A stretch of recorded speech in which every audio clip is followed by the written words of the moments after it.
நம்ம வந்து சும்மா ஒரு என்டர்டைன்மெண்ட்டுக்கு குழந்தைங்க ஆசைப்படுறாங்க இல்லையா, அதனால் நிறைய பேர்ட்ஸ் வாங்கி விட்டோம். நிறைய என்ன வெரைட்டி ஆஃப் இந்த குட்டி குட்டி பின்சஸ், அப்புறம் வந்து லவ் பேர்ட்ஸ் மாதிரி அதெல்லாம். அதில் வந்து ஒரு பேர்டு, இதுக்கு பேர் டைமண்ட் டவ். Diamond tau.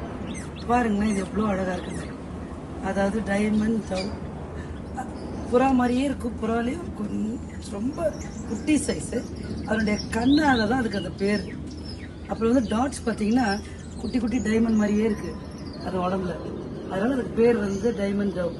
இது அது மட்டும் இல்லைங்க, இது என்ன செஞ்சிச்சுன்னா, நாங்கள் கூண்டு கட்டுப்போ இந்த மாதிரி வுட்டில் அடித்து வச்சோம். இந்த வுட்டில் அடித்து வச்சுருந்தா அது அந்த வுட்டு மேலே போய் உட்காந்து போட்டுடுச்சு, முட்டையை போட்டுடுச்சு. அது வந்து உருண்டு போய் இந்த வலைக்கு பக்கத்தில் போய் விழுந்துருச்சு. என்ன செய்யறதுனே தெரியல. அந்த மாதிரிலாம் நம்ம வீட்டில் வளர்க்கும் போது ஆச்சுன்னா, பறவையோட முட்டையில கை மட்டும் படக்கூடாது. கை பட்டால் திருப்பி அந்த முட்டையை சேர்த்துக்காது.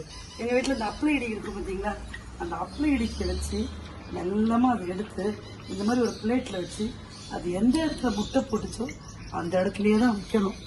இடத்த மாற்றி வச்சாலும் அது சேர்த்துக்கிறது முட்டையை. அதே இடத்துல அந்த பிளேட் வாங்கிட்டு வந்து, அதாவது ஒரு மண் தட்டு, அந்த தட்டில் அதை வச்ச உடனே அதுவே கீழே இருந்து அந்த அந்த குச்சியெல்லாம் எடுத்துகிட்டு போய் மேலே வச்சிருச்சு. அதாவது தேங்காய் நார் அதெல்லாம் கொண்டு போய் அதுவே வச்சு உட்காந்துருச்சு. பாருங்களேன், கீழே ஒரு தட்டில் சும்மா வச்சுருந்தோம்.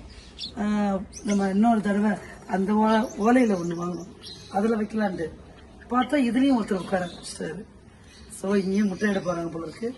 பறவைகளை வளர்க்குறதுல ரொம்ப கவனம் தேவைங்க. வளர்க்குறது மட்டும் பெருசு இல்லை, அதை என்ஜாய் பண்ணி பாருங்கள்.